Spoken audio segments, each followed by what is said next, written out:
Oh yeah, new schoolers, we're doing it again. We're giving flowers. Gonna give Casabon a call. Gonna get him all logged in. Today we're giving the flowers to the Loose Cannon Posse. Loose Cannon Players, excuse me. We got Rory Bushfield on it. So yeah, stick around, guys. Hey Bushy, we're calling you in a minute. I'm stoked you're this on top of it. But we do an intro first. We do an intro. What's up, Phil? Special night tonight, man. This is the first time we ever are giving flowers to a group, a collective. How important is it? How crucial it is to have a good crew, Iberg? You know all about it.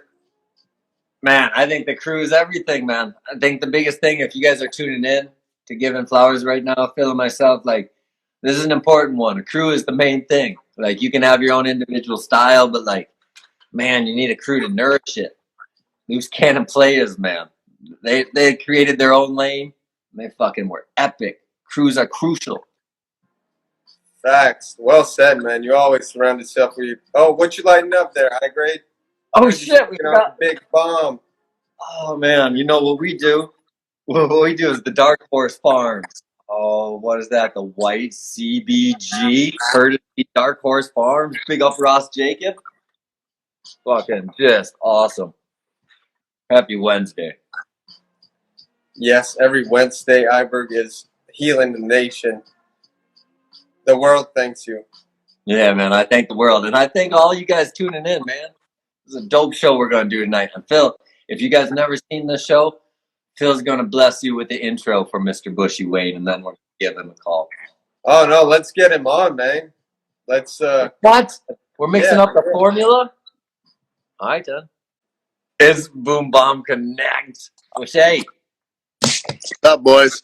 How are you, buddy? Fucking chilling. I hope you got a bong. I hope you got an imported 40, and I hope you're stoked. Thanks for having me on, boy. Fuck yeah, thanks for being here. Yeah, dude, it's been so nice to just research and dig into all you've done, man. Seems like your life is all about having fun and sharing that with people. It's the wickedest. Fuck it. I try to have a little, but I end up doing it for sure. Got me nervous to be on your podcast. It's not a podcast, it's a live Instagram story. Right? Yeah, it's different. You've never done one of these. No, I haven't. It's the first time. I worked it out. So, I was just texting. Cut you guys off there. I was watching the intros and I cut off because I was texting B's working. How many people can you get on this unit? I think 4 is our max, but it's pretty fun. Like we can, like, so if Yolo can get in, we're golden. And then random people hopefully can call it. Can any account do this? Oh yeah. Well, that's every time I turn on the computer, something new. Dude, this has been going on for a while. Just no one does it. Like, I'm just that stoked on it. So my first question to you, Bushy, have you ever seen this show before? No, because I don't. The only time I've ever been on live, I was just saying, I tuned into a Little Wayne on the other day, and everyone on there was, "What the hell is this?" And I was like, "I have never seen this before." So no, I haven't, dude. I'm psyched to be here, man. I was watching all your guys' stuff all week, and yeah, dude, just fired up here. Who this guy ever and Iberg, dude, is like. I mean, you and I know each other a long time, so good times. We're stoked. The point of this show, Bushy, the whole point is called giving flowers. And Phil and I, like, we always talk about skiing, like, we're doing our shit, and, like, we just want to celebrate the people that did dope shit for the sport, right? Kind of like a Hall of Fame, but, like, just, you know, call you up, give you your flowers, and celebrate all the shit, dope shit you brought to Twin Tip skiing. Because not only you, like McPhee, Violo, your crew, like you guys brought a lot to skiing. And so Phil and I just want to take this time, this hour or two, to just make sure, like, maybe the new kids that are tuning in, like, really know, like, what you guys did. Like, before everyone else. Like, why it's so important to be original and different. like because you guys were original and different. No one's copied it since or before. So like we just want to say big up you, man. Like thanks for being here. Like thanks for blessing skiing, you and the Canada players, all you guys. Like, and we just want to go over it all, man. So thanks for even being here, and thanks for being man. Buddy. Stoked. So where do we start tonight, Phil? Do we start at the beginning? Because I kind of want to know. He's from a weird location. Yeah, that for sure. Let's hear about Rory's background. No doubt. Let's inform the listeners here about where you're from and how did you get into skiing. The name of my hometown's probably got me sponsored by Oakley back in the day because the guy Seb Parody just thought it was so funny. I'm from Ballsack, Alberta. No way. And he used to love to take me to places and he'd be like, "This is my boy right here, Ballsack, Alberta." And, like I was 16, man. Now I'm like more than happy. It's actually Balzac, but it's close enough. Man. And yeah, so that's where I'm from. So what, is it a mountain like Ballsack? Where the fuck is Ballsack, Alberta? That's where we used to hang out when I first met in Biolo. Other boys would go. I'd always be trying to get them come out to the farms. Like before we had a driver, who would come out and spend the whole weekend out on the farm.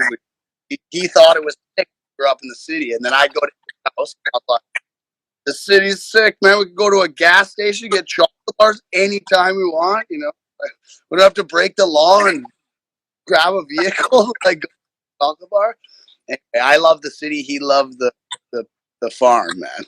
And so we got along. Wait. Biolo was the farm kid, and you were the city guy. Biolo was also a farm kid. Chris McPhee was a city kid. Biolo's a farm kid.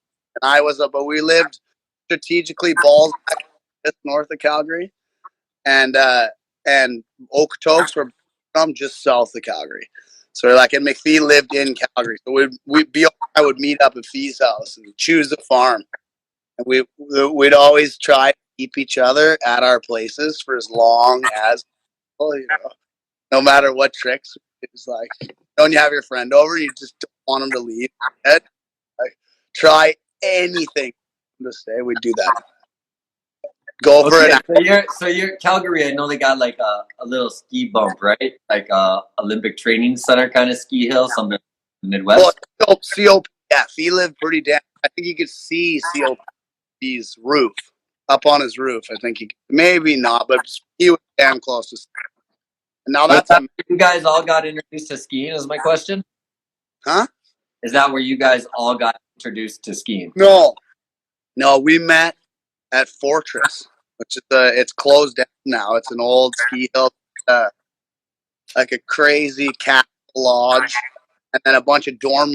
Our parents would let us like put us up with like $20 a night for a kid, and they'd keep us there for the week together, and that's how I met Biolo on Kazodi, staying up there, and we weren't friends. It was actually Biolo and like they were nice place. They had a whole crew. Fortress. It was the Fortress. The Fortress. But you break up. You're cutting up a little. I don't know if you got another angle, but like we missed out a word or two. But Fortress, they had their own crew already. They had their crew, and I was my family had a season's pass at Sunshine, and so when I went to Fortress for a mogul competition, I went there and I just met all those dudes, and then I won, and they didn't like me very much. You know, I was like, and then I went back again and won another mogul tournament. These guys like stole my poles. Like Kazodi took my poles and threw them in the bushes. I like borrowed poles and then won again. And then there was like a camp, and we all stayed and fought like 5 days together. And they were like, at first was like, fuck these guys, man. It's like, these guys are a bunch of douches. And then Biolo and McPhee, they were nice. We became buds, and they were like, yeah, it was Kazodi took your fucking poles, dude. Should give him shit. And he was like, sorry about your poles, man, but fuck you, come here and win all our shit. And since then, That was when we were about 14, 15. So this is late 90s, right? Yeah, that'd have been 90s. So you guys are all, you start to like meet your friend base. You guys are all fucking moguling. I'm gonna go fast through this because man, you got such a crazy life. Yeah, a lot of stories. Well, yeah, we're moguling it up. We all got our own crews. We're all from Biolo has a huge ton of friends from Okotoks. I got my crew from Balzac and Airdrie. McPhee knows the whole city of Calgary, and then Kazodi knows about Calgary. So we all got our different crews. So like sometimes we'd all get together and invite everyone. It was like a lot of people would show up. We just met through skiing, you know. Came super tight later on, but at first, does loose cannon players begin at this point while you're all mogulars, or is this a twin tip thing later? Loose cannon player starts, pretty much. McPhee always carried a camera. He's always had a camera coming up, and he would film fucking everything. And it was like, if we weren't going out and shoot, like this is a few years, you know, he made a movie and he got us all like filmed everything. We thought he was crazy, and then he made a movie on like VHS and like the old like stop camera. He recorded and stopped recorded and made the entire first movie in his basement with 2 VCR. That's how he did his first movie. Like nothing professional at all. And then he put it out and it was sick, man. We all were so like, all right, see, this is dope. Let's film something. And from then on, we were the Loose Cannons. We got named the Loose Cannons from Shane Zox. He showed up at High North, and he like first, I don't know what he did. It might have been like a weekend or something. He showed up as a digger, got hired as a digger, and he double back the table like the ice and breaks his back, and then like he's laid up, and Shane has to kick him out and be like, "You can't take a bed here." Wait, is this the very first year where McMurray had a red mohawk? Yeah, red mohawk shows up to friggin' High North and tries to make his name and double back breaks his back. And then got kicked out of the next summer we went. At High North, they had a big air comp. I did a double back like first in the morning I caught my tip, came up short, broke my humor. But I've been hurt like 3 years in a row going up, so I was like I wasn't going home either. I skied the rest of the summer with a broken humerus. Anyway, that's how we got named the Loose Cannon Players. Like Shane Zox, like you guys are fucked, man. It's like you break your shit, you still hang around the whole summer. That's for McPhee thought it. We were the Loose Cannon. We were Loose Cannon Productions, and then McPhee changed it to Playas because he thought that is doper. Yeah, it sounds much better. Playas with the Z. Yeah. And was McPhee always rooted in hip hop and rapping at that point? Was he already? Oh no, McPhee loved. He loved all sorts of. Like McPhee was a rock and roll kid. Back in like when we became the Loose Cannon Players, they called him Rant. That was his first nickname. He showed up with a mohawk. He's like 15, dude. He would come out to the farm, and I would come out to see my crew, and he'd just roll up in like great tank top with a chain and a mohawk, like all right, like pink and blue, and like all right, Fee. And so yeah, he showed up at summer camp that summer. He was rock and roll all the way. And then a few like McPhee went so ham that he would get hurt. Like he was getting hurt when he was like 15. He got hurt 17, 19, 21. I'm talking like big and like he fucked himself up a few times. And while he's recovering, he won early, maybe 17, I think 16. We made our first movie, and then music rights coming out. Like Poor Boys was buying music rights, or MSP was buying music rights. Nobody else was, you know. And we were like, McPhee thought he's like, "Oh, I want to go kid after the first one." He's like, so he started making his own. That's where who's that? The Back Room, Laying It Down, like all those songs were made for the first movie. And without a cause, he started liking music more than skiing. I doing it for a while, and he was so like, yeah, play that. So you're talking about Without a Cause is when he started making the music. Yeah, because he didn't want to. Thought he was like, I can make better music this shit. And he was McPhee. Nobody ever taught him to play a piano, dude. He could sit down in this like golden restaurant in LA with a grand piano and rip it down to the point that the whole place was clapping for him, dude. And, like, play a classical song and sing and shit. It's like he was incredible at music.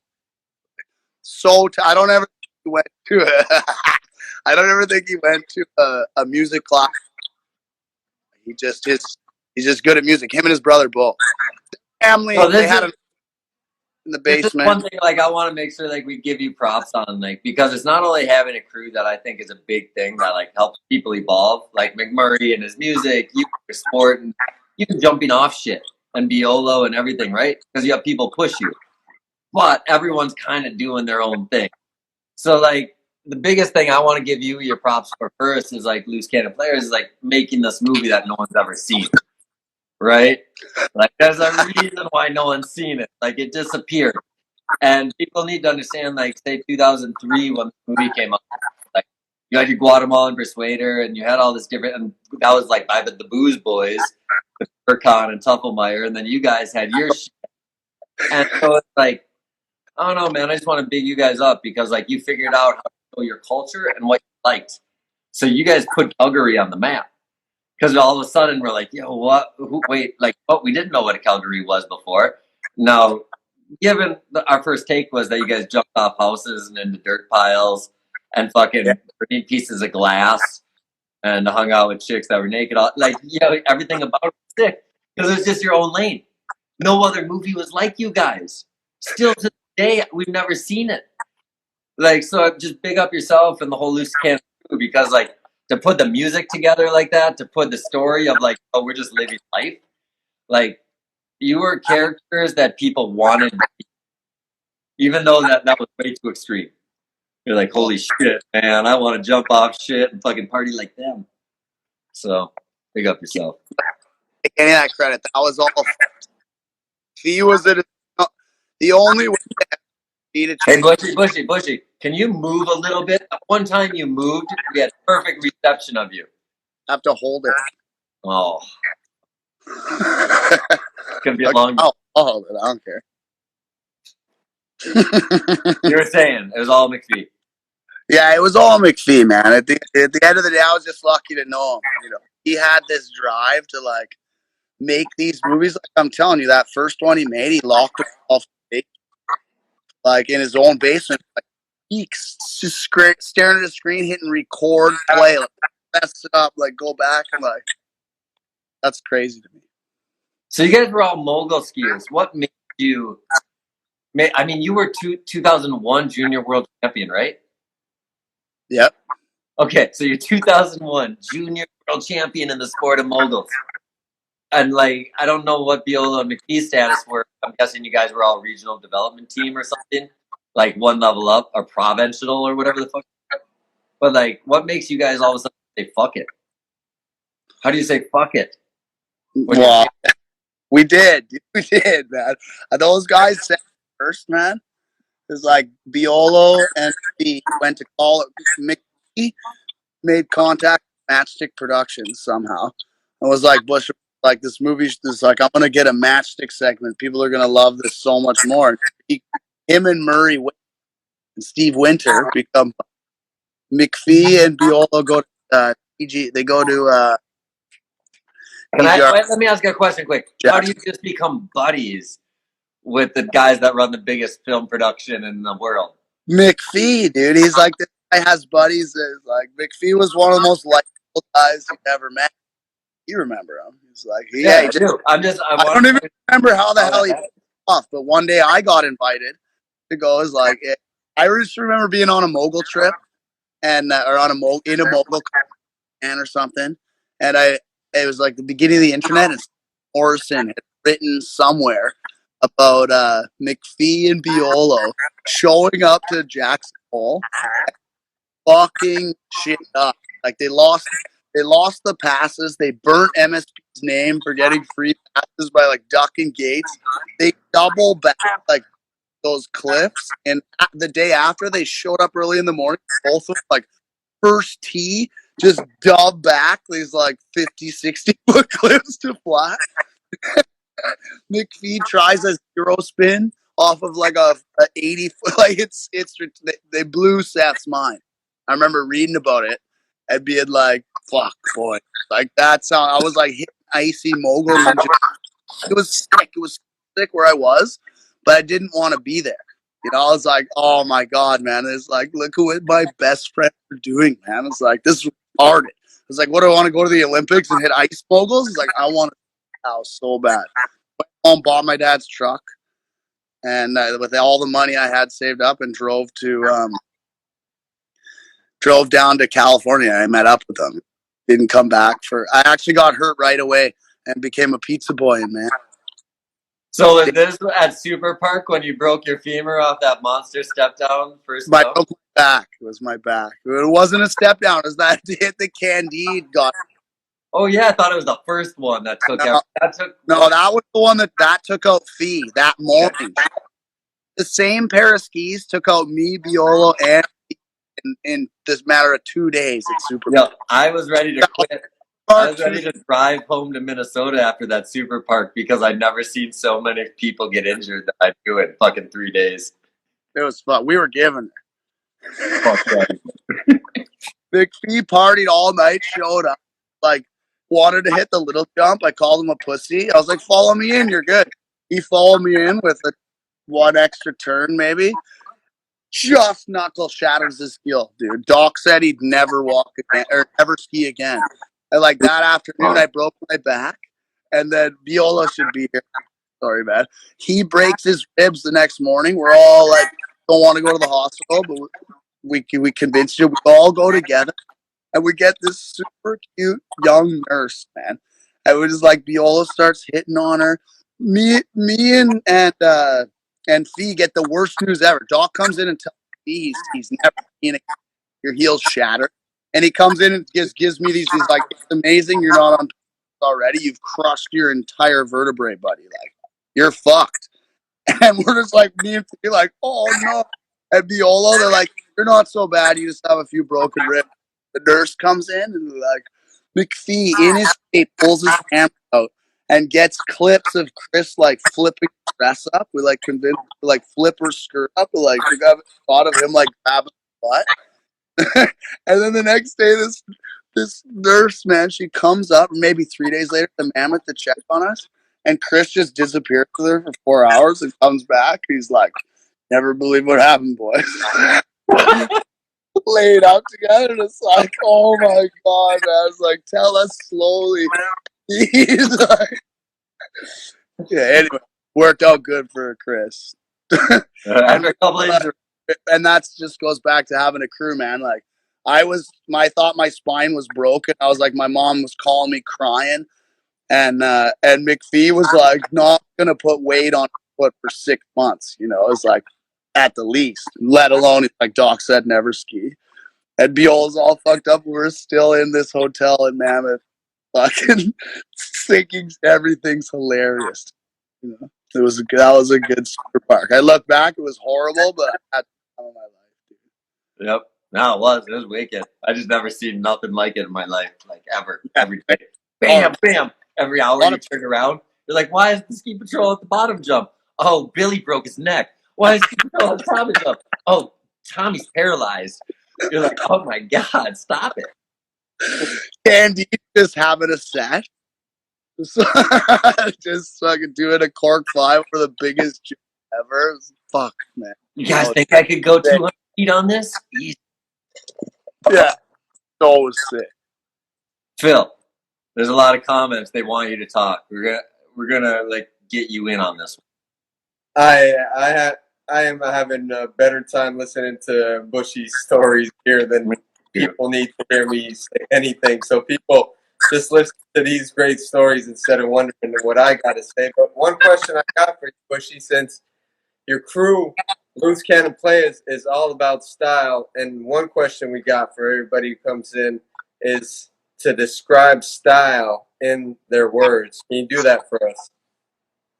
Man, styles, like, there's a lot of forms, right? Like, everyone has their own style. It's like some are really nice to watch, but then other styles are like, people that can just pull shit off, and it may not look good, but the way it's just like that's their own style. You learn to love it. It's like I can tell a skier from not miles, but hundreds of feet away on the glacier, tell who it is. I don't need to know how they're dressed or what they're wearing. It's like I could see that shit, and it's like that style to me. I can see it on like the way people walk. From it's. I swear, style you really notice from far away. You get like the way somebody moves, man, the way they look. And I think it's cool the way skiing lets us express it. There's a million ways to express style, but skiers in the last 20 years have taken it to like it's cool. And snowboard, is like cool to watch, man. A lot of style going on. And how would you describe your style? Me? I don't know. I mean, wild style. Yeah, I don't know how I describe my style. Try your best. A lot of. That's awesome, man. I did a lot in my career, man. I'd hit something and just like do the flailiest thing you've ever seen in your life, but still land. It's like that's important to me. I don't want to like a fear of crashing style, maybe call it. You're being rough on yourself, dude. I loved your style and still do. I don't get to see you ski as much as I used to, but the shit that you did like in your parts always amazed me, and that was like congruent thing with you, Biolo, and McPhee. All of you had like very smooth and clean style, and also the trick choice was always on point. So wouldn't be too hard. I know how you can be hard on yourself, but from my perspective, you have a wicked style. Thank you, dude. Cheers. Yeah, you had the power style of the crew too, man. You looked like the guy that you couldn't like kick and you couldn't knock him over. Cheers. I think the styliest guy in our crew was probably Decon. And it's because he didn't start skiing until he was like 15 years old, straight out of hockey. McPhee grabs this guy and teaches him how to ski. It's like his very first day, D did backflips and fronties and a switch front where he went early and hit his face to take off. Like, I don't know, man. D had good style, I think. Because he didn't know anything else.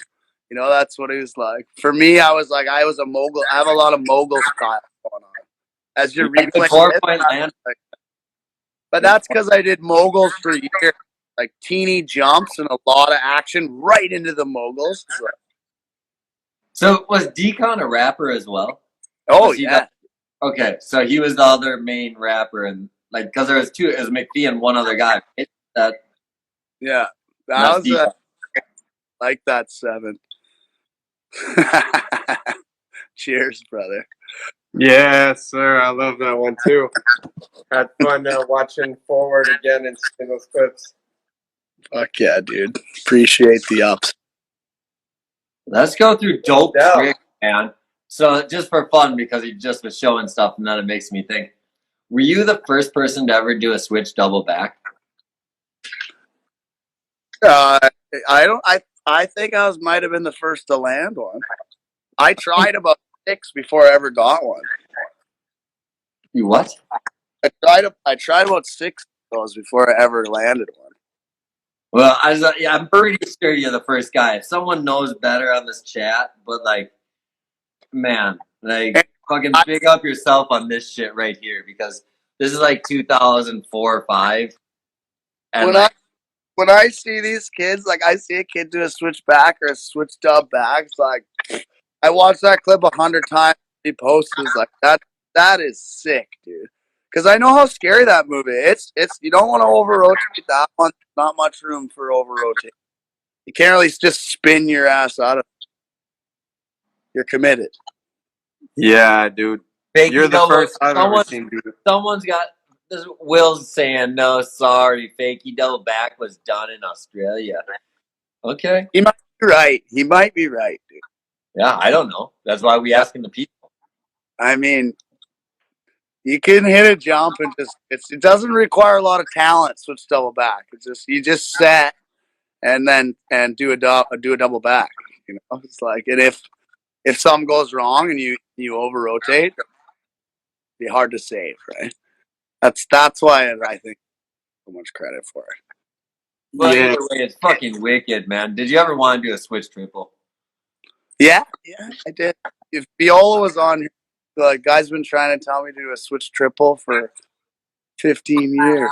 I was just gonna say you should do it this winter, man. It'd be fucking up. I'd be stoked. I might go. I did do a few switched up backs to POW and just sort of like land on my face and then pop out, right out switch, but not too much. No, yeah, maybe that's how I do my first couple switch back. Well, let's go to some shit we know that's first. We know fucking McPhee was the first, maybe the only guy backflip road gap onto a rail. Right? I believe he was the second to backflip onto a rail. The kid's name is Cotton. Something. Yeah, Cotton, the guy who was in the beginning of that Poor Boys movie. He did a backflip to rail. I remember that. And McPhee was like, working or like had that trick in his head. I remember that really bummed him out. And so anyway, McPhee took backflip to rail to another level. Backflip. That's quite a long story I could get into of like how that whole thing went down. All the why not? That's the whole point of this show is to fucking document and have it down somewhere on video, man. Well, all right. So it all started with we went to Charlotte's Pass, which is up the road, and we were with our buddy Alex Guzman, who now is a buttman porn photographer. He switched after this trip. I think he quit filming skiing because he hated us, and he takes us to Charlotte's Pass, and he goes into the office. He knows the owner of the mountain, and he's getting us lift tickets. But we don't have patience for lift tickets. We're like, we don't care. We're just like, put on our gear. We're going to stand there for half an hour. And it snowed like maybe a half an inch. We're all fired up. And the T-bar's running. So we just went and got on the T-bar. Just in time. We waited just long enough for like the owner to come out and meet us and look up. We're like, where are they? Oh, they've poached them. They got on without lift tickets. This like made this guy so mad. Skied down. I think we stuck the rope on our waist, and we ski down to see Guzman. We don't know he's standing owner. He like loosed it on us. Tells us we're banned for life from Charlotte's Pass. We're like, Guzman's pissed, dude. The guy who got us the tickets, he's pissed. Like, fuck you, Guzman. We don't care, dude. It's just ski hill. We basically did the main run anyway, dude. Let's get out of here. We go down the road into Jindabyne. And as we drive down the road, McPhee sees we're looking at road gaps, right? And he's on, like, to me, I'm like, that's a teeny road gap. And he's like, no, we should probably get stops on this path. Look around, there's a spot where we can build a jump. And so we hike up, we build this jump, and the sun goes down, and we go into Jindabyne, and McPhee's just bent out of shape on his face. I could put a rail in the landing, man. We need to find a rail, and like, so we take this car that we had bought, and we drive it to this our buddy's house. Was renting a place from this lady, barely knew, and we went there and nobody was there because we saw a trailer in the yard. That's why we went there. So nobody's there, so we like wheel this trailer off the back of this yard, basically steal the trailer, and then go to this other guy that McPhee had found somewhere that has this like skateboard rail in the yard, and we throw the skateboard in the trailer and we drive up there. We drive home, and then the next morning we drive up there and we set this rail up for feet, it all in, and McPhee fucking nails backflip over the road to the rail, nails it, and we're like mid beers, we're so fired up. Then it's time to go home, and McPhee like. He decides that he doesn't want to help us load the rail in the truck. And then I'm trying to turn this on the opposite side of the road with like traffic. I'm trying to turn this whole rig around. McPhee's like refusing to help me. It's like we got in a fight almost every of us somewhere. And it was like, I got so mad at him. It's like I took him out of the car, like, shook him on the back. He's like, fuck you, man. Anyway, that was a normal day for us on that trip, dude. Guzman's watching the whole thing like fucking delinquent. Like, what is wrong with you guys? Anyway, he fucking nailed it. That had like he coaxed us in, helping him the whole thing. Like, we were on a trip, we could have done anything. He like convinced us to get a trailer, and then we got there, no one was there, so we stole the trailer. We basically stole that rail. And then once he had, like, I don't know what he was probably pre-editing something. Like, I got in more important shit. You fucking turned the truck around. Awesome, man. Anyway, we returned it, and the lady was like out in the street, like claimed she had just called the cops on us for steal cat or she had called the cops because stolen. We're like, oh no, we just poured it. It's like super sorry, no one was here. And yeah, the story goes on from there. We also got the car taken away later that night. I was like, we got tailed by the police on the way home, and I pulled the wrong way onto up top, tailed me through all the way through a parking lot, and then I pulled out onto an on, and they pulled us over and took our car away, which we had borrowed from our buddy, and it's like the impound was worth more than it was a big debacle. And again, yeah, Guzman was just like, what the fuck?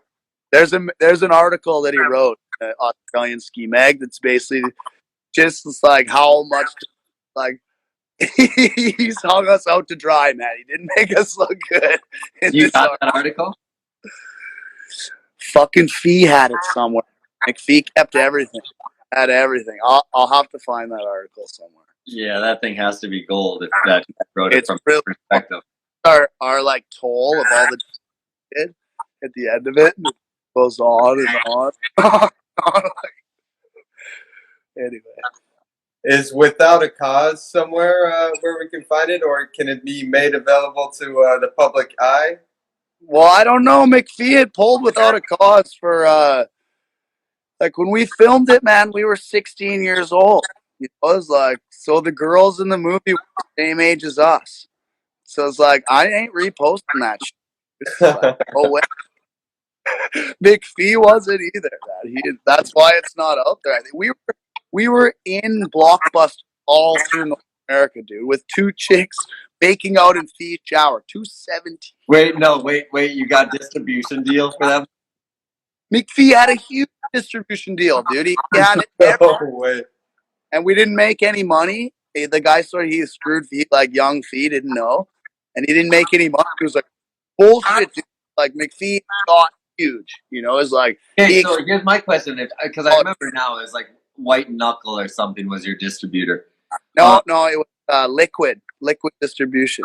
Okay, so, but was there any, like, did it fame from it or anything? Because if it got distributed to that Blockbuster level. Dude, at that time, every Blockbuster I went into, it's like we were cruising around everywhere, had Without a Cause in the Blockbuster on the shelf. You could rent it everywhere. Yo, this movie's wicked, man. Like, if anyone buy it, like, even I sent you the last DVD I had, and then the post office. But I have DVDs. I have it. Oh, nice. I sent you my last one. Pull it apart and just like cut out the shit that's not acceptable to today, and then just put the rest up. Society was different back then, man. That's like 2002. People looked at things. We got away with that. People were stoked on it. And you were from Calgary, eh? Like, you kind of didn't give a fuck. Like, what do you do? You drink and shoot shit and fucking do stupid shit and give thanks you don't die. Right? Like, man, the best scene, though. Like, you guys are so stupid.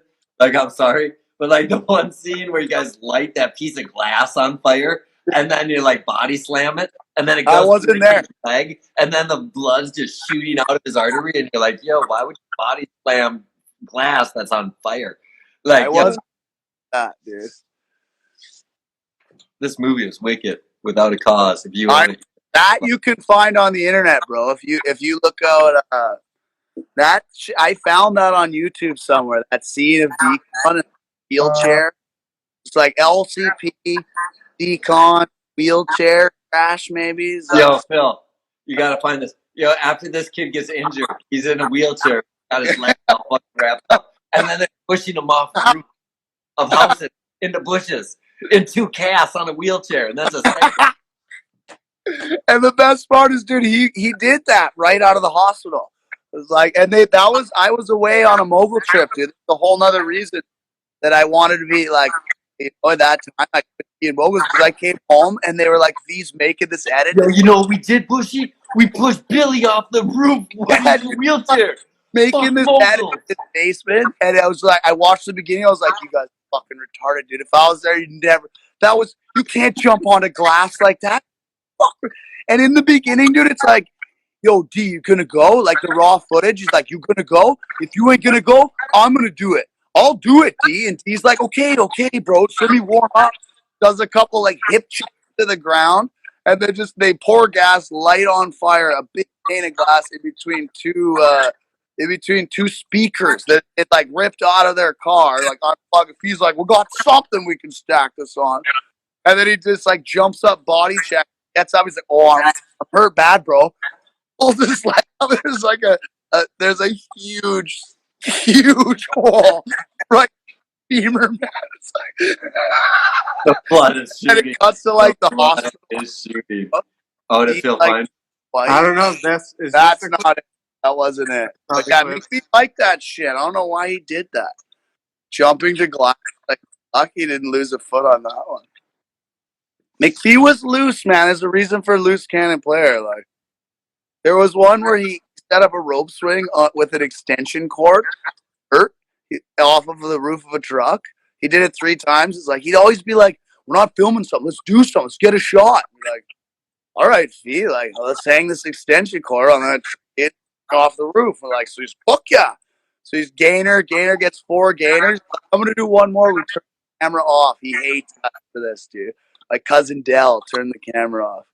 And he gainers and the fucking extension cord breaks and he just face drops like 10 feet to fucking gravel, dude. Like breaks his nose, bleeds so much.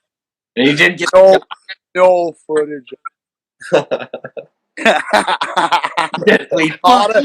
happened a lot of times, dude. Another shot of these skateboarded on a story roof, like dropped in on the peak of a 2-story roof. I was in the grain truck. I was in a farm grain truck. It was so high, man. And I was parked back with it in gear, you know, like moving. And I watched him drop it and then drove up quick, scooped him into the back. He like fell sideways into his truck with his head probably like this far off the tail. Nailed it.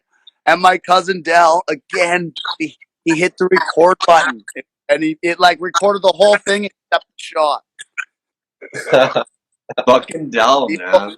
Whole days of like that, you know, only one angle. Rely a lot on that one angle.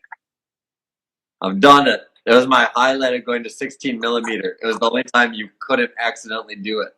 Right? You just hear the money sound. You can hear it moving 16. You know you're not missing. That's true. I never thought about that. I don't anything. Because I did it too. Everyone did it that had the start-stop button. Everyone's done it. Yeah. I still do it with my iPhone. Occasionally, like, oh, it's gonna be no, it's not recording. Fuck. Hi, Bert. For the video, who's that? The first time I saw it was Dubsky 106. Who decided to put that into the bonuses of the movie? That must be one of the bonus I have watched the most in my life. Wait, really? It's in the bonuses of Dubsky 106? Yeah. Wicked. Yeah, I didn't know we fucking made that happen. Big up McPhee on that probably too. Dude, McPhee did so much for me and my, like, I'm getting all this credit for you guys now, bros. Like, McPhee documented all my, sent it to everyone that ever needed it. It was like anytime it was like McPhee did that. McPhee made that best of Rory Bushfield. That was all McPhee. That he located all the shots. Like, he did that. He was a good fucking friend, man. It's like he didn't ask me nothing for that. I was Yeah. to have that kid, like you said, having a crew, bro. It was like fuck. Yeah, that was all. And I was with them when we hit that one. We got lost in St. Anton, and we ended up walking down the highway, boots, hit like, and we walked over this overpass. We're like, oh fucking! Somebody was like we were guided into that one. Beautiful spot. Oh, fuck. So, man, I don't even know where to go. I still was going to go back to tricks because I wanted to bring a couple like McPhee. It's a rail to backflip. I got a story about McPhee, dude. He goes up to Whistler. I live in Squamish. Sarah and I are in Squamish, and I blew my knee. I'm recovering from my knee. I'm just starting to get my pilot's license. McPhee hasn't skied in like 2 years. He shows me my house. He's like, got some gear for me. I want to do this trick. Got this in my head. I got to do this trick on the glacier. Like, can't really help you. I got gear, but I was like, I'm not going to the glacier. I can't ski right now, bro. I can barely walk. I hook him up with Trent.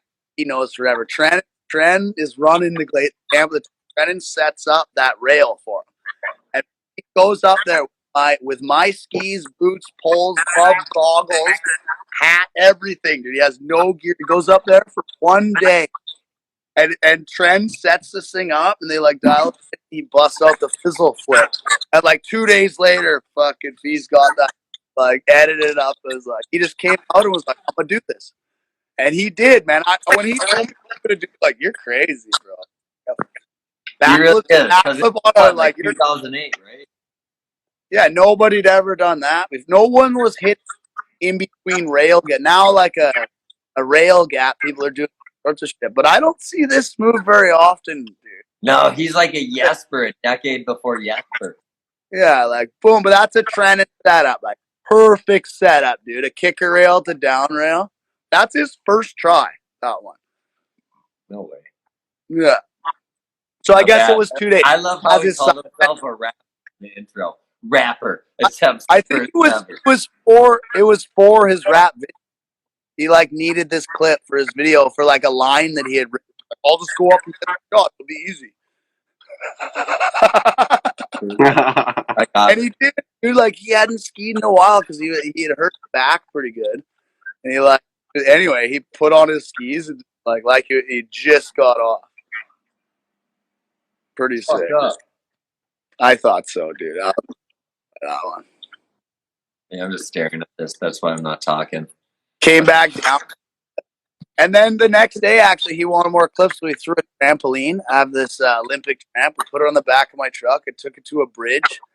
And you had to, like, gap over rocks at the water, and the water was only 8 feet close. And he did, what was this triple that he did? I think triple gainer, dude. First ever triple gainer. Gainer off the bridge, off the tramp. Pretty badass. I remember watching, I was like, with me, like, oh my god, you guys are having so much fun. Stackhouse came out. I don't know if you know about it. We were pretty inspired by Stackhouse. Wait, say this again? That kid, Josh Stack, came out that day after McPhee fizzled up too. I put a tramp on a bridge for him and he triple gainer like second hit. Yeah. Stackhouse, do you guys know Stackhouse? He's badass. I don't know him. Really? Oh, you should look him up, Ira. You should know about Stack. It's a 6 skier. I probably do, but I don't. But I'll Google it and remember. Josh Stack. Yeah, he's a killer. Big at landing switch and powder. Definitely a Canadian killer. Killer. What else? You done so much ill shit. It's hard to know where to go with it, but you like as much as jumping off shit? Yeah, exactly. That's one thing where we could go like the splash. Like, can you tell us about like your partaking into this event? How'd you get into this thing right here? Like, that was crazy, dude. Like a dream. Looking back, I was just walking through the lounge at the X Games, and there was an agent in there, and he was in some deal with some other guy. They needed a kid that could, I don't know, man. All of a sudden, there I was, dude. It's like on splash with Kareem Abdul. Yeah, it was crazy, dude. Like, what are they thinking, though? Like, that's what you do in life. And you're going to compete against, like, old people and models. It was weird, dude, but it was a situation where I was like, I didn't want to do it.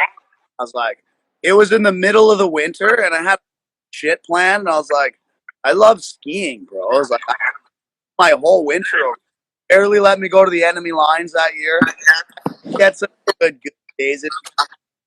that year, that was one of the best skiers I ever had because I was like, I wanted it so bad, but I didn't want to do it.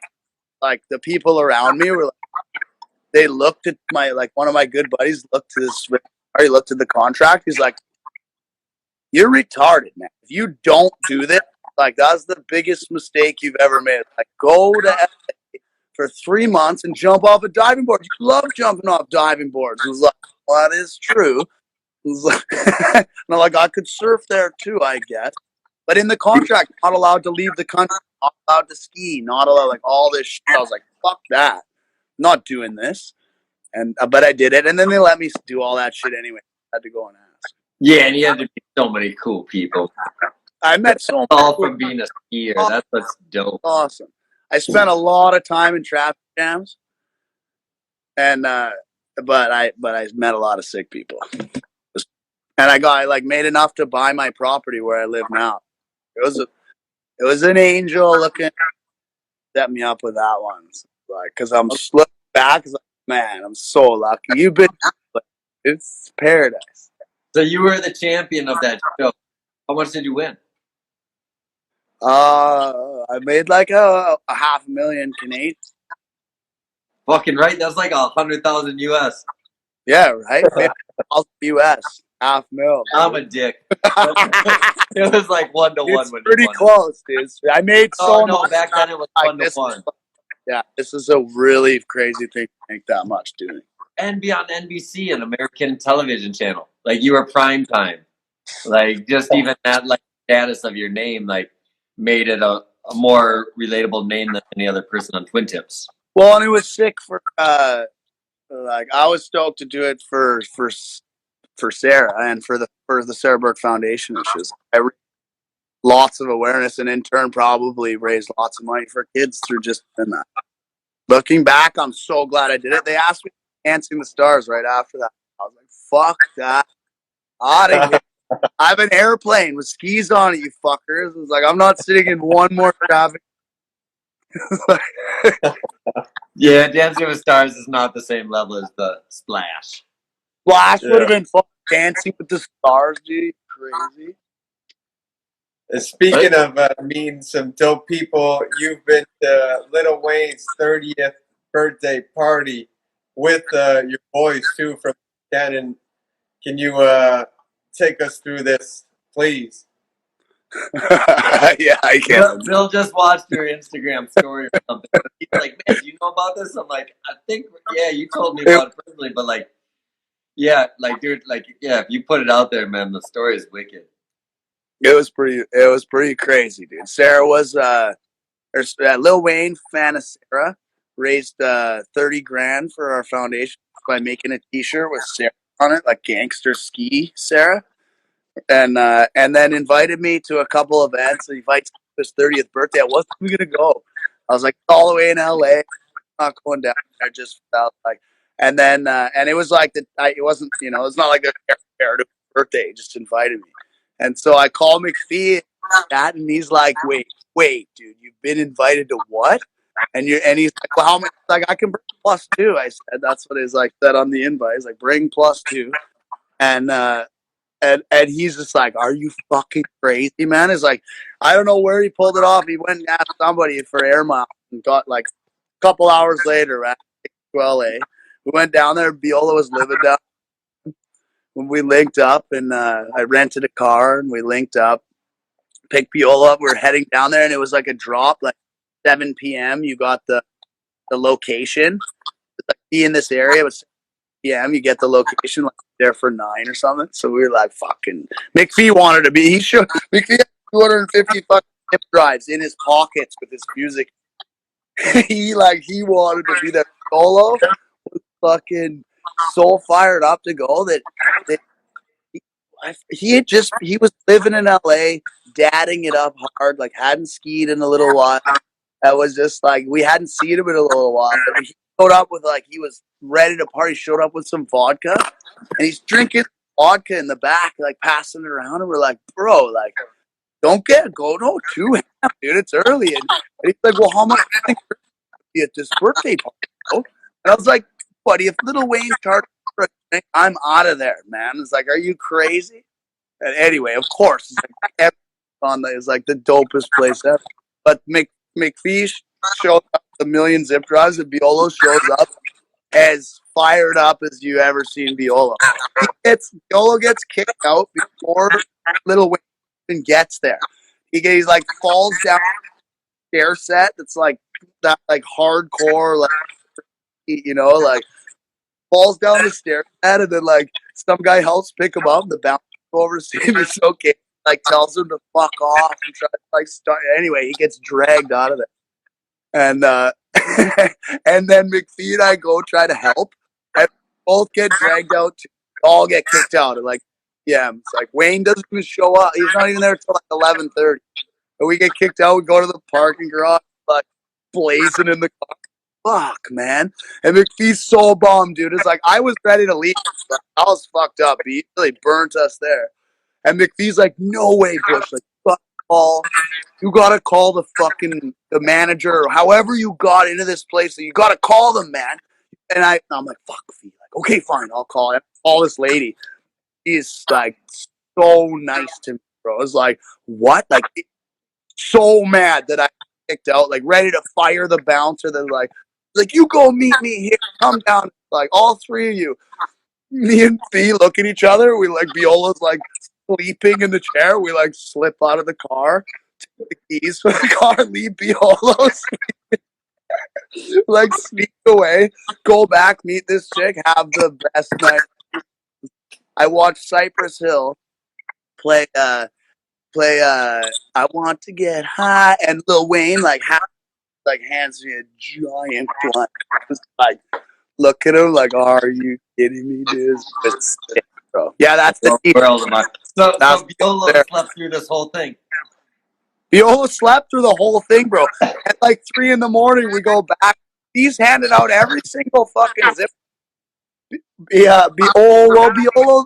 So he falls. Sorry, he falls down the stairs right after backflipping into the pool 17 times, and on one of them he like flopped it really hard. I watched this from a distance, and he splashes Paris Hilton walking by. Splashes her like she's all fucking in her makeup, grabs her mirror, goes to a bouncer and points at Biolo. And then Biolo's like, by this time he's putting his clothes on and then falls down the stairs to the pool. And the bouncer is like, anyway, yeah, there she is. Well, he splashed her, and she basically sold him out. I don't think he would have even got kicked out. She sold him out. She sold him out. Yeah, it was hilarious to watch from a distance.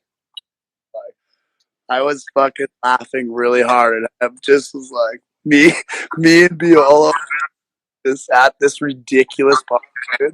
Biolo, before all this happened, bro, there's a really good story, dude. The LCP is really looked up to CKY2K. One of our huge, Bam Margera is like, we think he's the sickest, always have, his whole crew. And we were CKY2K1, like, none of that shit had happened yet. We were like, these guys are fucking sick, man. I was like, love this shit. So Bam's our hero. Who comes to Lil Wayne's birthday but Bam? And he's chilling there, like sitting there, and I'm like thinking of like what I'm gonna say to Bam, or like myself or something. And B comes up and he sees like, what are you looking at? He's like, oh shit, dude, that's Bam Margera, bro. He's like, you want me to introduce you, Bush? I'll introduce you. And he goes over and like says some of the funniest shit, the dumbest. He basically Bam like sort of like looks down and like gets up and walks away. And he was so toasted at that point, man. It was like next level Biolo.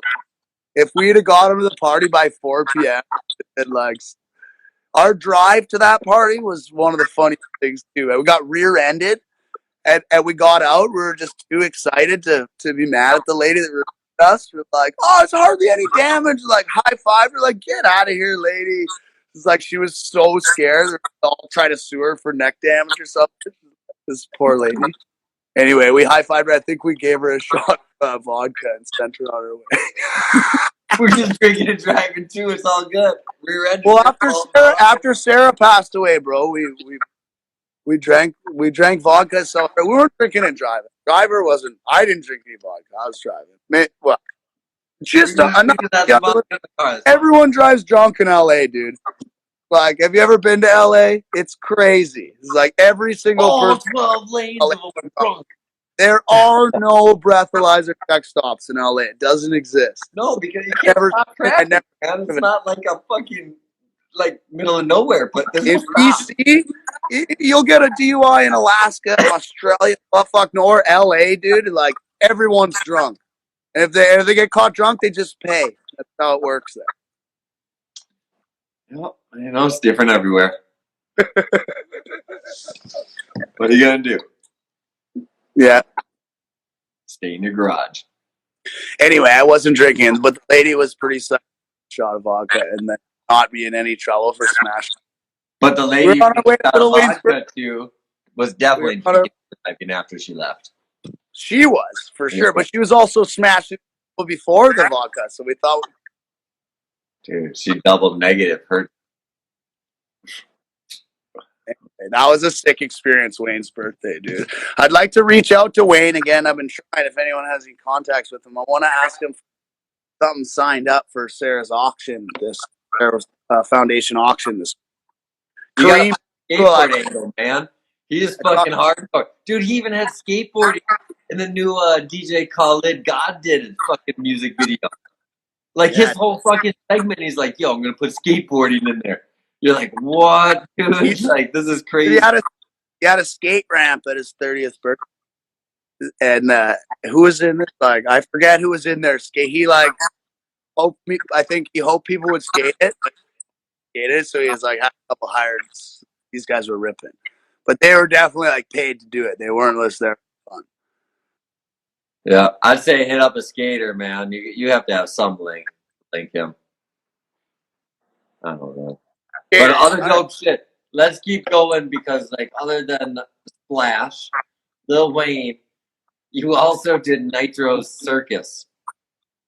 And we got shit like Nitro Circus, for anyone who's watching who doesn't know. This is like Bushy put on like roller skis and then would go tour with all the crazy people in Nitro Circus. And then he was the expo guy for skis with, what was his name?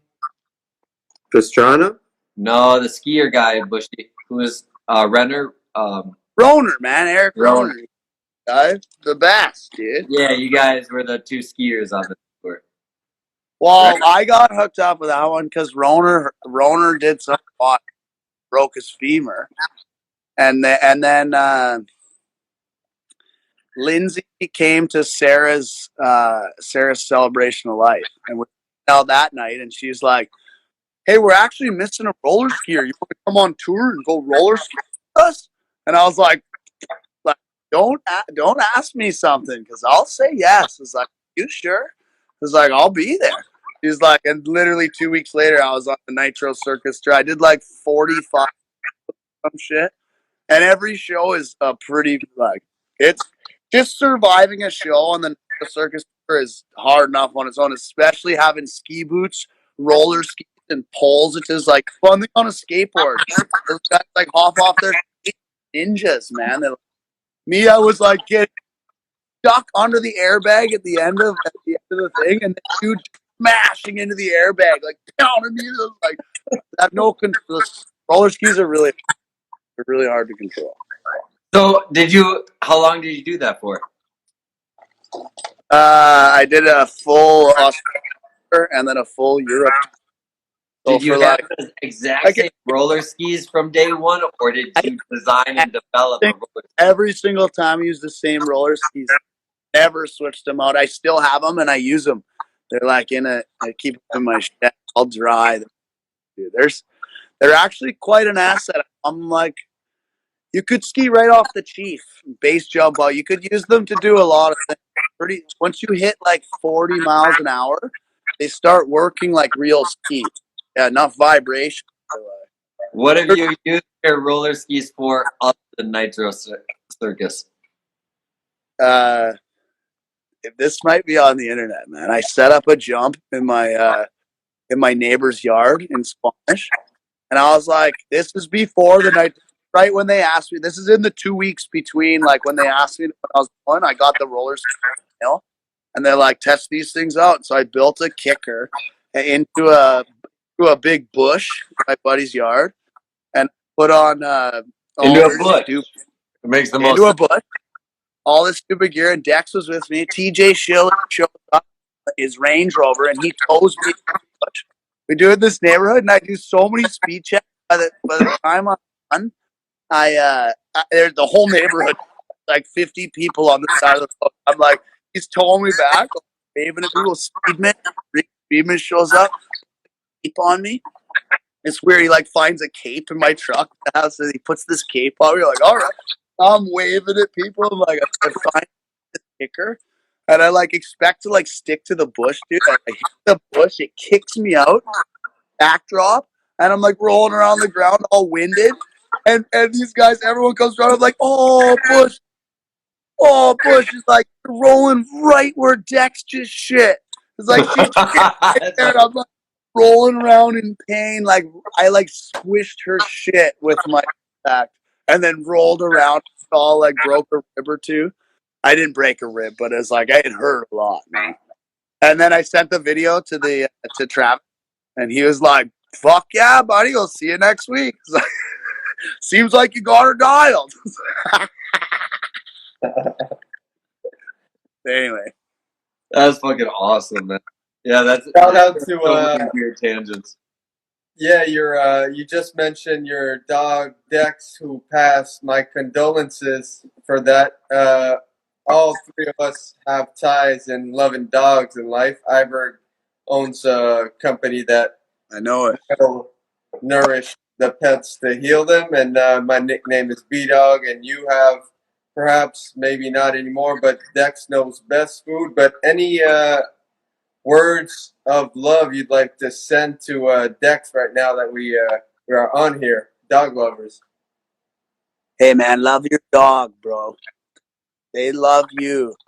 I don't know what to say. I was just so lucky to have Dex. Sarah found her, and I got her, and everyone that ever met her has like a story to tell me because she was fucking memorable, bro. It's like every single day, like you can't even imagine how much. It's like I hear so many noises. Like, it's like she haunts me, dude. I love that dog. I was just so lucky to have her. I don't know where to go with that. Fuck. Jack, big up. Jack. I'm so thankful for Berg's Cribs episode that we filmed, making Dex like the queen she was. Yeah, we did a lot of videos, man. There's so much. Still pretty tough to watch. I'm so glad. And what a good dog. She never gave a shit. And if I died, she wouldn't have cared. Like, she really wouldn't have. She just kept moving on. Like, fuck you, Bush. Find my food somewhere else. But that's it about her, man. It's inspiration. She did care so much about me, obviously, but inspirational amount of just didn't give a fuck.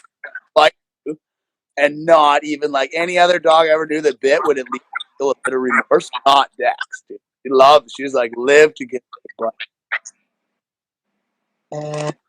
Yeah, that was epic making that fucking crib show. I was just there to fuck Jax. Man, I had that old mansion with the D on the gate. It was good, dude. That was nuts. So we got dogs. We got first. Did we miss any first in skiing out of Loose Cannon crew between like you, McKee, anyone? Ski first.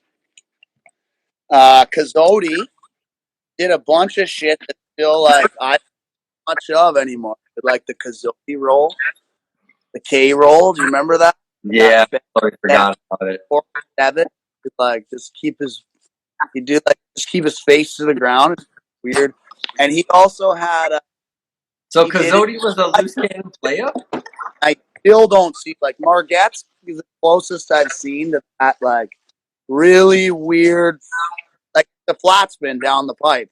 But he did it so like stomach down, like you never. Yeah, it's cool, man. It's like, so Kazodi was from your area.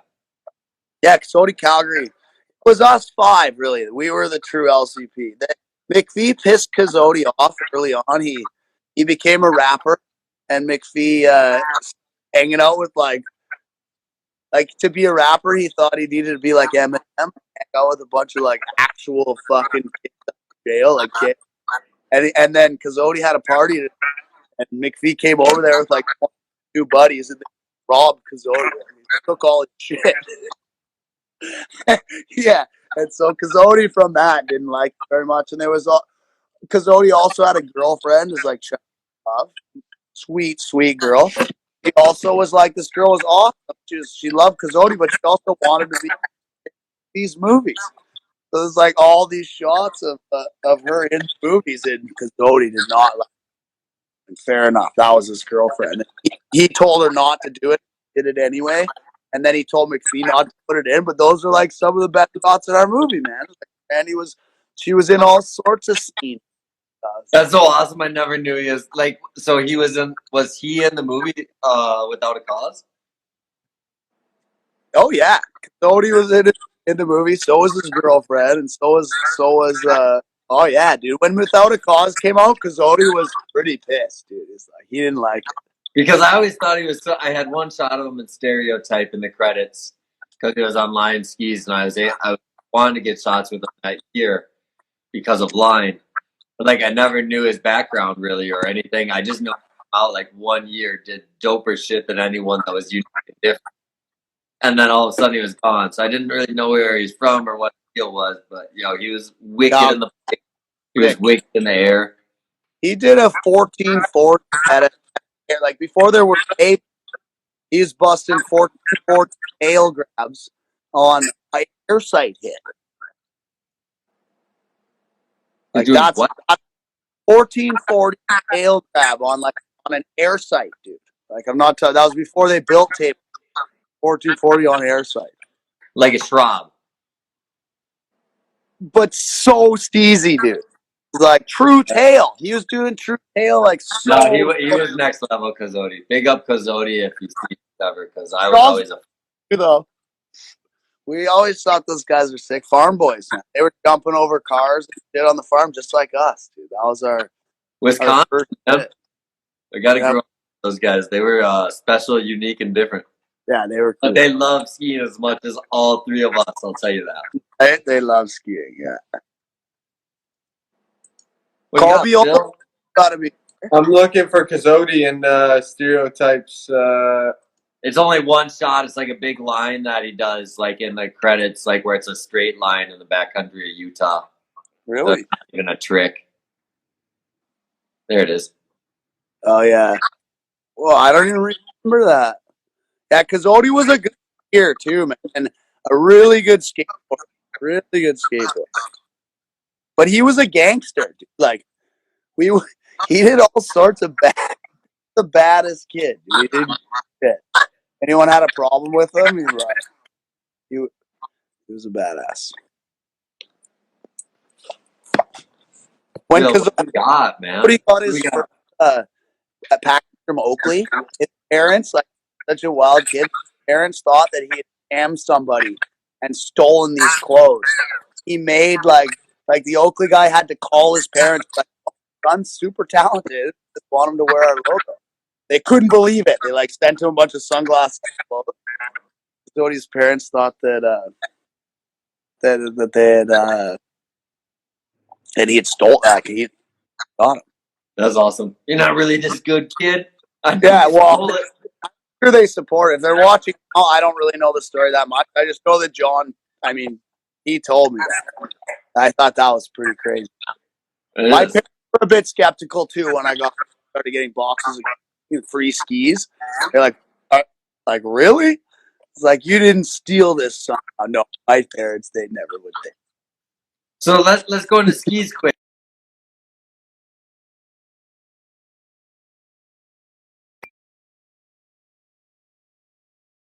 Got a lagger. I should be back. Abracadabra. You're back, Iberg. Yeah, we got a different point of view. Huh? A different point of view. You switch up your setup there? No.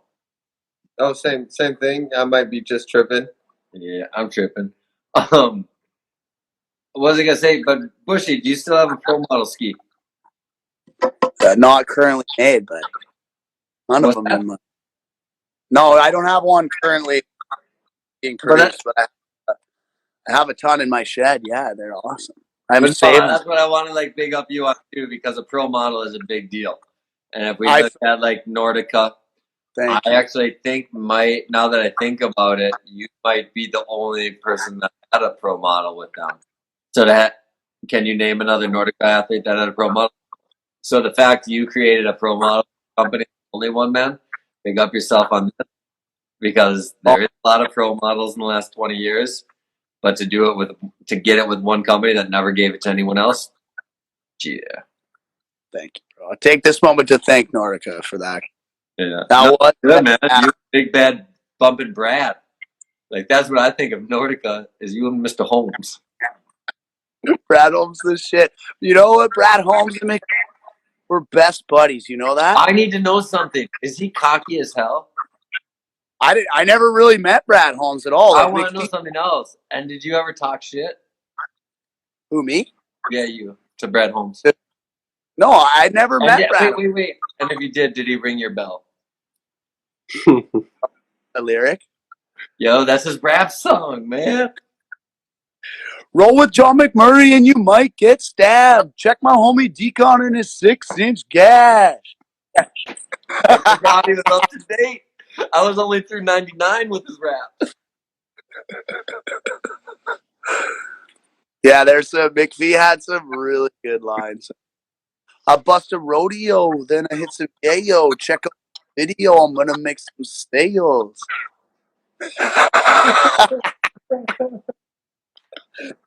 Yeah, That was special. it was really fun to watch him bullshit off, dude. But you know what, man, McPhee was so hard at everything he did, and then like one of those most hard guys I've ever met. He at first, like he had no idea. McPhee, dude, the last couple of times I went to see him play at a show or something, like it'd be like the guy before him had like people stoked, 10 people stoked, bar of 100, whatever. McPhee could get the entire crowd bouncing, dude. He was such a good stageman and show by the end of his life. His life was incredible. Like I could get the chills in the room. Like, damn, that's my boy. You got this guy like turned around from the bar, like bouncing to his song. Like incredible to watch. And I want to give McPhee a big up because, like, when I was working on like the Be Inspired soundtrack in 2016, like I saw that he did a song with an artist named Hobson in 2012. Yeah. Now, everyone loves hip hop that's watching this. People love Hobson. Hobson blew the fuck up in about 2015, 14. So fucking McPhee was doing music with this man 2-3 years before, and it's kind of the same style because it's personal and shit. As far as like what McPhee talks about, and same with Hobson. So I was always stoked on McPhee for that because I knew his hustle from afar. Because I was just watching it from the music side. Dude, he had songs with Tech Nine. Yeah, so I'll tell you a really funny story of a guy that blew up after Fee fucked around. You remember Mac Miller? Yeah. I do. Back in the day, McPhee for LCP, he had a bunch of rapper homies. One of his rapper homies that was considered part of the LCP at the time, his name was Easy Mac. And before Mac Miller changed his name to Mac Miller, his name was Easy Mac. And these guys got themselves in it before Instagram and Twitter and all that shit. They were on a YouTube rap battle, bro. Like in the beginning, these guys got it. Like some of the videos. Wait, sure Easy Mac is an artist in Without a Cause, right? Easy Mac's in Without a Cause. Yeah. I remember seeing his name in the bottom. So Easy Mac, like somehow they get some beef on the internet. And McPhee and his boy Easy Mac and his crew are like rapping back and forth, making videos to each other. And Mac Miller's like, one of Mac Miller's lines I'll never forget. He's like, "You so lame and plain, you make me want to change my name." And then he did change his name to Mac Miller. And then things happen and this and that. And Mac Miller blew the fuck up, and then he OD'd. Right? He OD'd, I think. Yeah. Pretty easy, man. Got huge, man. And like when he had no following at all, McPhee and him were on the internet rap battling each other.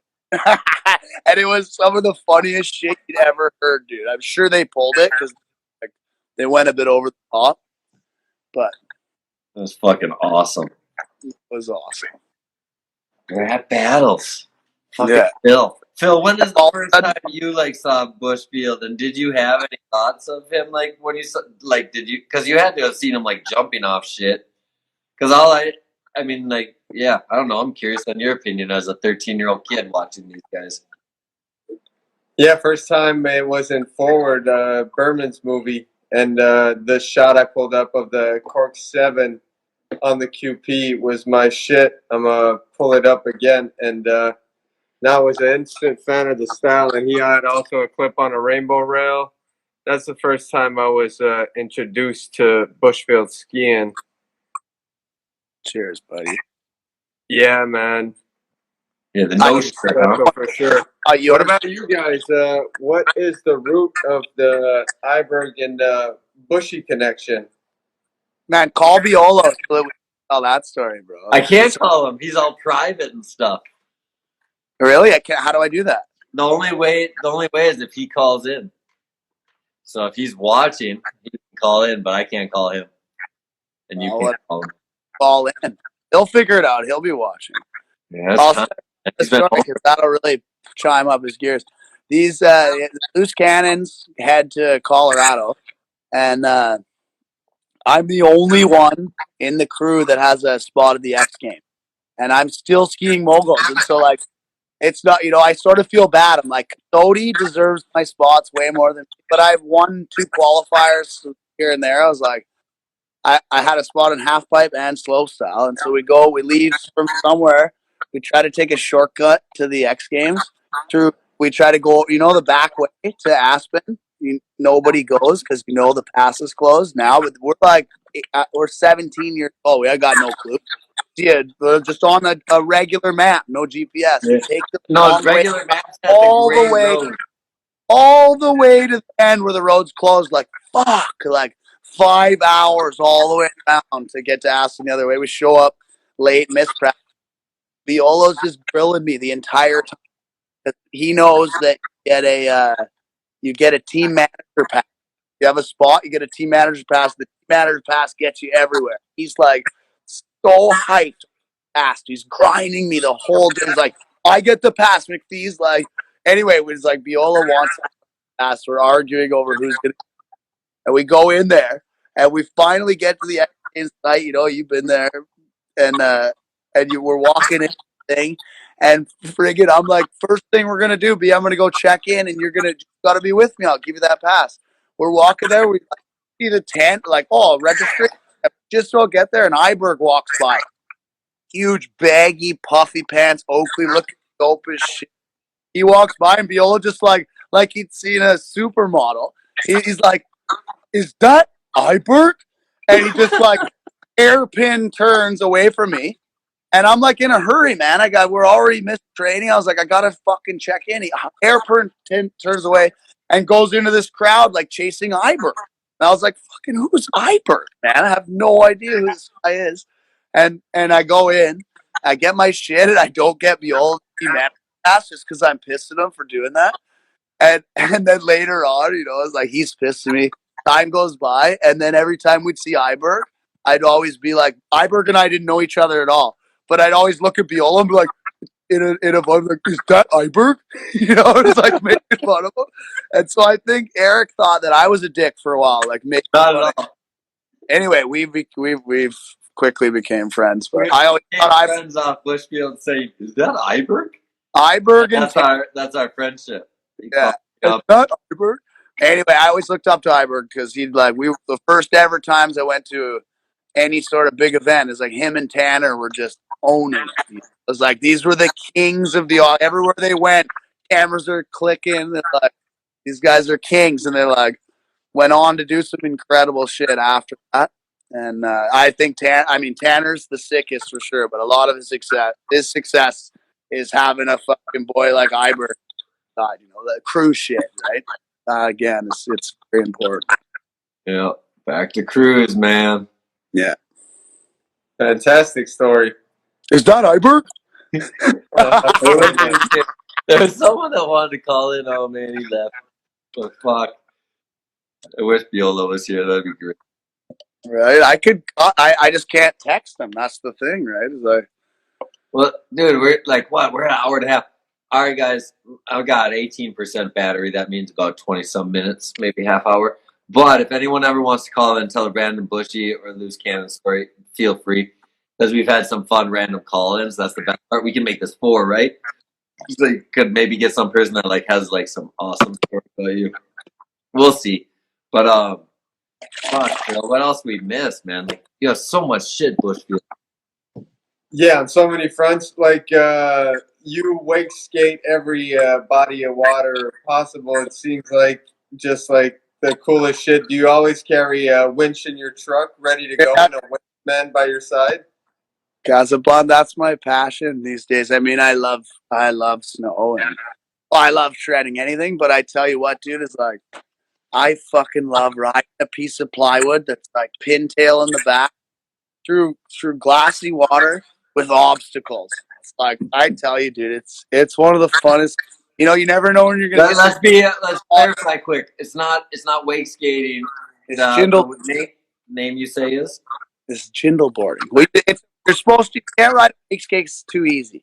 You got to get on something that you found on the beach or like something you chainsawed up out of a piece of like. You got to think yourself. You have to be able to burn it at any moment. Oh yeah, that was just the other day, buddy. I shouldn't say that. That was a long time ago. It's parked. That boat should be abandoned. I love Jindalin, dude. Yeah, you got some epic Jindalin things. The water's right there. I was like, you're lucky. And Squamish, you need water, man. Whenever it's like the golf courses look wicked, and the like everything that you shred is like it looks so fun. Except it doesn't look that fun because there's definitely some pointy trees that you can't see. Well, yeah, but that's the fun part, dude. You have a piece of plywood. That's actually Mason's girl D that did that flop. Nice. That was a good one. That's it. Is anybody can do it too, man. It's like you can take it as hard as you want, but to when you pop up and ride through a few trees and like close them, you spray it and you hear the water like off the wall. You're like, it's sweet, dude. How long is your winch? I love surfing, I love skiing, and I love shredding. But Jindal boarding's just you can do it anywhere. You know, everywhere you go, there's always a piece of plywood in some sort of unit that can get you going fast. Right? Yeah, the cap. Yeah, we talked about the switch dub back. You missed it. We've been here for an hour and a half, man. Hit list. What movie was switched up back in, Rory? Yeah, it must. I think the hit list. Yeah. Jindal boarding. What else do you have? Like airplane flying epic. That was. Enter. I got stuck on a lake.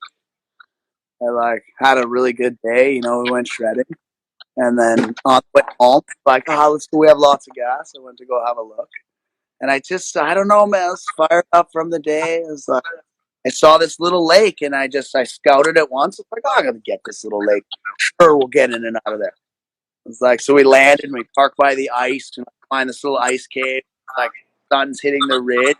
Oh, let's get out of here.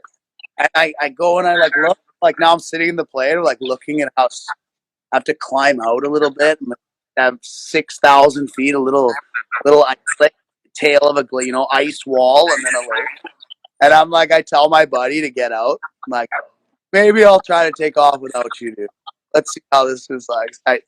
And thank God, man, I did 6 tries by myself, and I didn't I'd get 3/4 of the way across, like it was deep enough that I could pull the power back. Into the snow, I'd be like, whoa. One of the times I did like a bank turn on the other side of the lake. Back, it's like 6 tries it took me, and I finally got off. and flew around. I almost didn't go back to get him. Dude. It's like, oh my gosh, call him a helicopter, but it's like sun's down in an hour. But I go back in them, and I like let the sun go down and let the air, let the track like let it set. And I'm like, all right, we gotta try it. I try again another like 5 times, and I can't get off the ground. Oh my god, sleeping in that ice cave tonight. The temperature's just dropping. I like there again for another like last chance try, and it were too late to call a helicopter. They were definitely staying the night. Anyway, last chance, made it out. Went home, humbled. The airplane's very humbling to me, but a lot of that shit's exactly like all we ever do is the same thing, right? You're packing runways, you're judging snow, you're trying to like land in cold smoke, not like sticky slush. You want to hit pins. It's all the same shit. You try to get going as fast as you can before you hit the ski planing's a lot like skiing. That makes sense the way you fly an airplane. I enjoyed that. It's like skiing. It is. It's a lot like skiing. You get away with way more than you think with skis on the plane. Just touch them down anywhere. Bouncing off the tops of mountains. Yeah, I'd rather do that than ski flying with a parachute and skis on me. Airplane sounds more fun. That's just pretty cool too, though. Have you done that? No. Okay. No. But I'd like to. I got my old buddy, one of my boys from Balzac, sent a parasail in the mail the other day. I'm on like the 6th attempt of trying to get this thing in the. It's like one go behind the boat. I want to like get air and then get the guy up there with a rope under him, and then with a board and like board / grab the rope. Then the guy ass and zings up into. That's what I'm after. That's gonna try to do that tomorrow, Iber. Oh, tomorrow? Yeah, the last 4 days. That's what I'm looking for. Try to get a parasail rope swing. I think it could be good, Iberg. Like something to jindal board into and then grab and swing with So control. I saw a new thing today. I saw a guy in a hydrofoil with a bungee tied to a bridge in the river. I get those videos a lot. The first one I saw that, I did a bit of hydrofoiling. You guys ever hydrofoil? Shit is hard, man. And then I see Turpin's all fucking into hydrofoiling with the kite. Yeah, with the kite. I hung with Turpin the other day for like an hour, and it was so good to see him. That kid, I have all these videos on my phone. But he's a stunt man now, and he's like getting stand like the corner of a building. He's like, "Oh no, you want to hit the corner, right on one shoulder, and then flip off." That's the shot we're after. Like, oh my god, it's crazy. The shots he had looked heck. Yeah. He looked healthy, so he must be doing that. Yeah, man, just living the life in the nature with Abma. Yeah. Phil, I'm probably at 8%. What do we have that we need? I guess one thing that we should plug is for you to tell where people can support the Sarah Burke Foundation that you have. Cheers, man. Thanks for that. Yeah, dude, just SarahBurkeFoundation.com. Anyone can go in and donate. But we just gave away to 2 kids for $7,500 this year. Ollie, Neil, and Juliet Pelpat. Super sick. Went through all the applications. It's just not easy at all. But yeah, man, if you want to donate and help out with that, also good. Donate to. Sarah always used to donate to St. Jude, so this year we're going to donate to you guys. Trying to get my homies to match the donation. I'm going to be posting about that.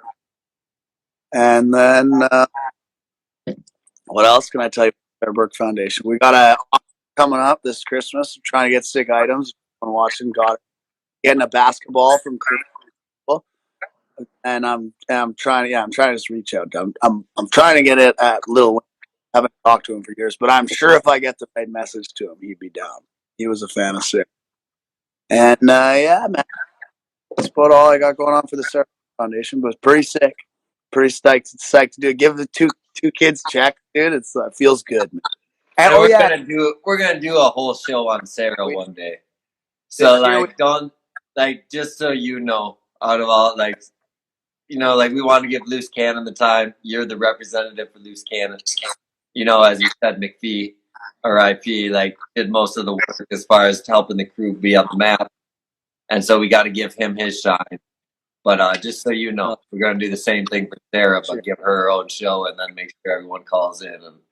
And that'll be a sick show. I can't wait for that. So yeah, no, like just want to make sure you know, because the whole point of this is to give flowers while people are still here. You know, like why? Like I don't want to like not give you your flowers if all of a sudden you're gone next year, or anyone that we've done this to.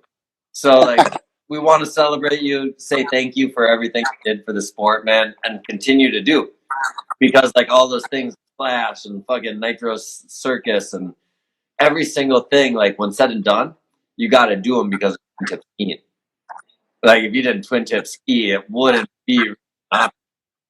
No, man. So like, and that's what the whole point of this show is: not only celebrate what you did, but to show kids that, like, man, be yourself, create your own lane. You get to do so much dope shit that you'll never get to do other than just the Olympics and hopefully get first once every 4 years.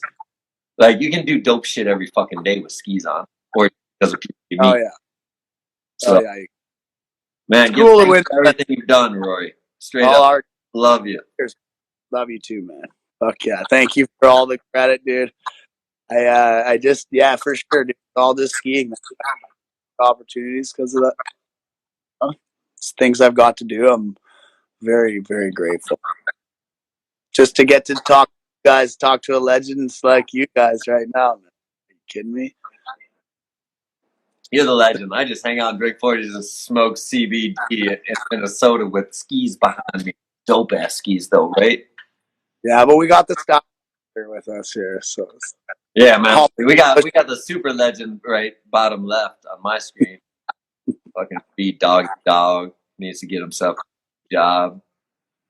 A new job. Hell no, dude. This is my job right here.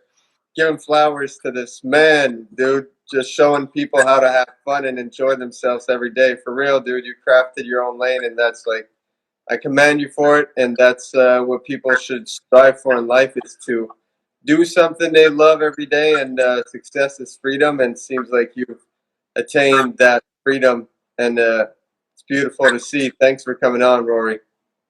Thanks for having me, you guys. Cheers.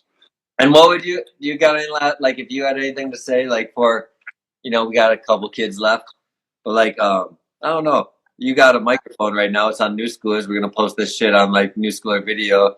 The whole point of this whole show is to document all of you guys and have it live on the internet. So if someone does want to learn more about the sport in life, all you guys are accessible for your stories. So like, do you have anything you'd like to say at the end of this, as far as like to ski kids and all that shit? I think you summed it up with staying in your lane, man. Just do your own thing. Don't worry about nothing except for what makes you happy. That's helped me a lot too. That's all. If that's your only worry, then like you'll just smile all day. Feels good to smile all day, man. That's all. Fuck yeah, it does, because we all have pain, but we still wake up. Hell yeah, dude. Just push the pain down deep and just smile. I'm just kidding. No, man, I'm so lucky. I know so many fucking inspirational, awesome people, dude. Yeah, man. To the young kids out there, it's like, just get it, dude. Go out and get whatever you want. Right now, man, I love everything, but it's like, if I get a chance to ride a teeny puddle on a piece of plywood, I know it seems weird, but that's like crack to me, man. It's like, that's all I want to do. Every day, all day. That's just like, I love glassy puddles, man. I hope it never goes away. Glassy puddles, man. If glassy puddles disappear, the world's in a bad state. Yeah, no, we need that rain. The dirt water better though, is like, because then you have like anything with a consequence. I'll ride sewage, dude. Then you just can't fall. Right? It's like, that's Jindal boarding, dude. You can ride anything. All you need is something that looks like wet. Yo, I got the wickedest fucking drainage pond in my backyard, and let me tell you, I know you do. there's no movement, and it's shallow, but the algae grows about an inch. The the signature you could put in the fucking pond with your Jindal board. If you've ever felt like the difference between water and heavy algae water, get into like a slime, and it has its own feel, and it's really nice. It's really nice to ride. Maybe you could Jindal some cranberry crops. You ever seen that fucking wakeboarding cranberry crops with the winch? No, but that's a good idea. You know what? Do you know how you harvest cranberries? Probably in a pot. Yeah. So then you shred it, and then you make a wake. I've thought about going to like a place that has a lot of rice with the winch. Like go to Vietnam and rice fields to spread the winch. That's all you need. Yes, sir. Sustenance. Sustain yourself and have fun. Fuck yeah, man. Do what you love. Oh yeah, boys. Well, we should end it before it so I can save this video, because if my battery dies, I don't think it saves. Oh yeah. All right. What about Bill? Call him in. You can't call him. I can't call him if he's private, man. I've been trying. I've been telling him the things. Follow new schoolers. But Biolo, we love you, man. If randomly you're watching, like even though you're AKA uninvited, we'll still invite you, man. No worries. Hell yeah, and Rory been holding it down for the loose cannon players. Thank you. Thank you so much. Hell yeah, Rory. Well, we're gonna get rid of you, Rory. We'll talk soon. You know who we got next week, Rory? I'm gonna say it while you're still here. We got the Booze Boys. I got Omar Ote and fucking Greg Tuffelmeyer on this shit. Booze Boys. So is this every Wednesday night? Every Wednesday night, we fucking celebrate. Dude, I'm gonna be tuning in. Tell your friends, man. I love Omar, man. One time, we broke into Omar's loose cannon. Sorry for it. Broke into Omar's house. You can ask him about this.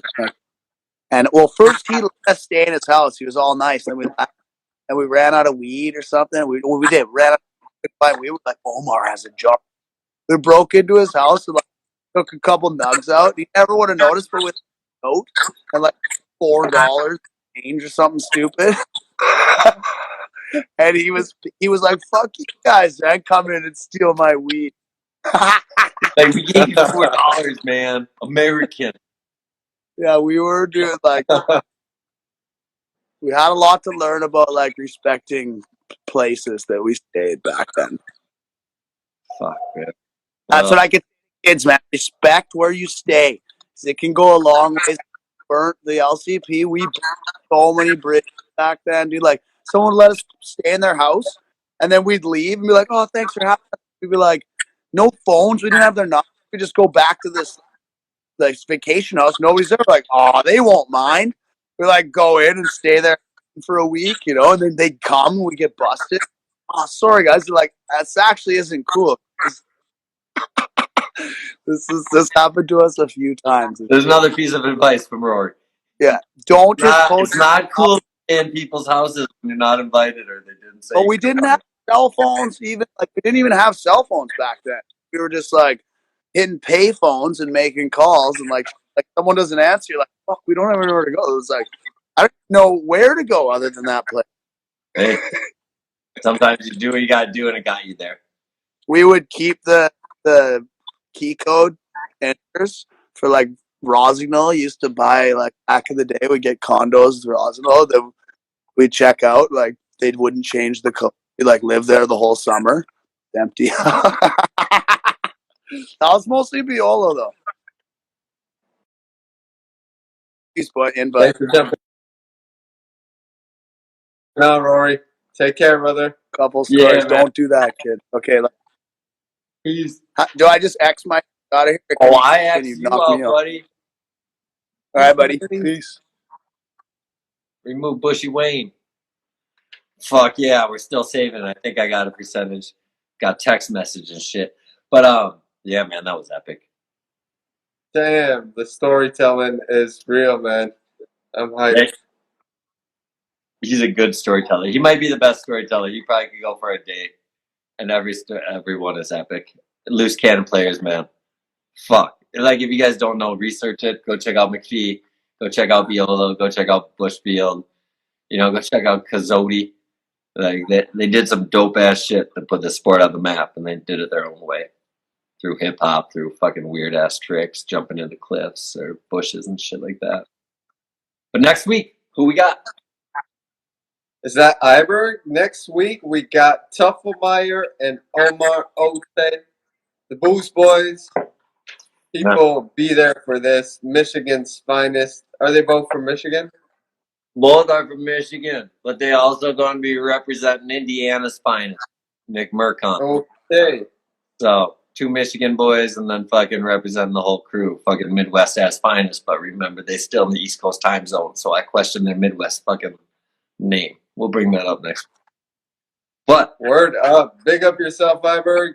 Big up you, Phil. Fucking thanks, fucking the guys tuning in. It was a pleasure. Another week. Next week we're back once again, 9 p.m. East Coast time. Fucking we'll be here talking skiing, giving thanks. Have a wonderful night, everyone. Peace. Peace, people.